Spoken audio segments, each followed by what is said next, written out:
Nigga kill over a bitch, but let a rat keep his life.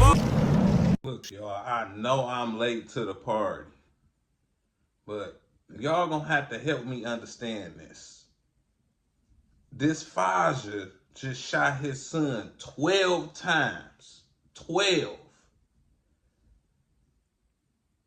After this clip, y'all gonna have to help me through this, but let's get to this. A man shot and killed by his father is struggling to understand how a family dispute turned deadly. Today we got the mugshot of the man accused of killing his own son. Channel 2's Michael Seiden spoke with her. He's live in Buckhead after speaking to that victim's sister. And Dee Clyburn told me that she agreed to speak with me because she doesn't want this tragedy to define her brother's life. Again, she is so shaken by what happened. We also wouldn't have ever imagined, not in 100 years, would I have thought that this was the phone call I was getting. Dee Clyburn says she still can't process what she's been told, that her older brother, 32-year-old Durante Schofield, was shot and killed by their own father. On Friday earlier in the day, a judge denied bond for their father, 54-year-old Durante Rhodes Tolliver. Investigators say he drove to the 55 Farr Apartments in Buckhead after learning his son had been involved in a car crash. According to an affidavit, he and his son began fighting inside the apartment, but when officers arrived, they say both men appeared calm and walked out together. Once they got to the parking lot, the argument started again. Investigators say the father told police he believed his son reached towards his waistband as if he had a gun, so he fired at least 12 shots.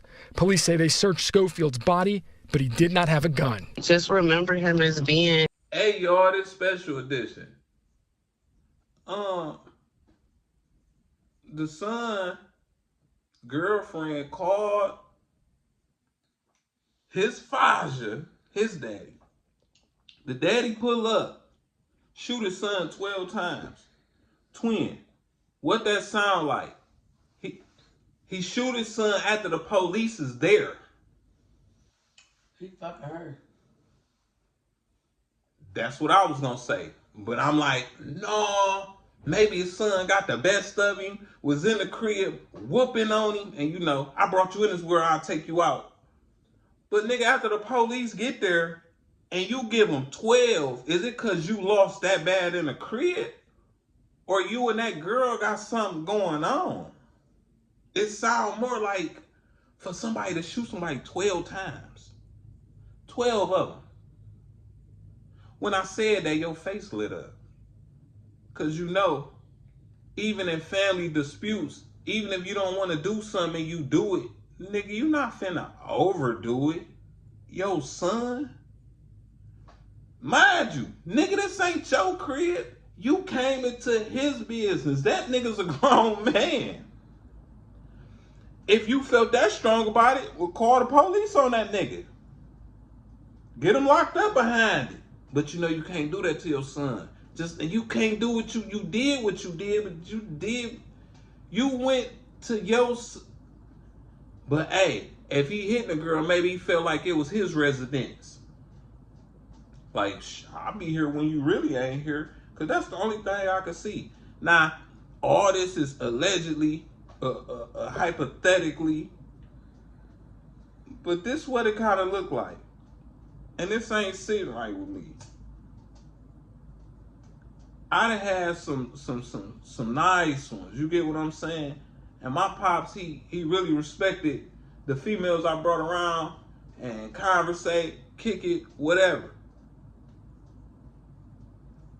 First off, if me and one of mine got into it, they was never calling my pops. They was calling they pops, they was calling they mama, they was calling they brother, they was calling they cousin, they was calling they dog, they was calling nigga, they monkey.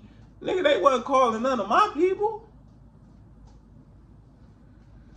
And even if it was to go that way, a female would 9 times out of 10 call the mama of the nigga. Like, hey, your son over here tripping because women is more so into, hey, you better not put your hands on that girl.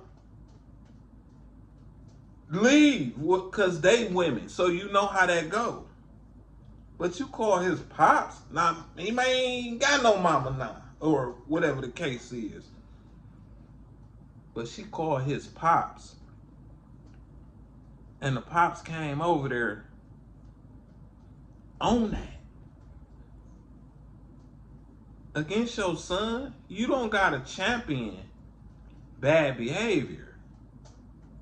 But you go to this nigga spot and you able to walk away. Now he locked up.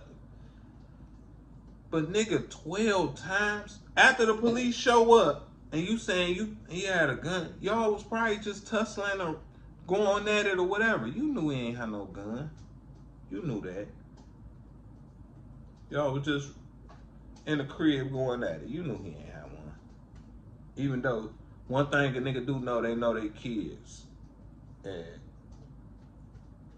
And in the police report, he never said that he threatened them or nothing.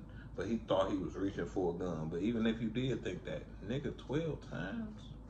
That's how you know it's a lie. But y'all leave a comment. Let me know what y'all think. I really want to know what y'all think about this.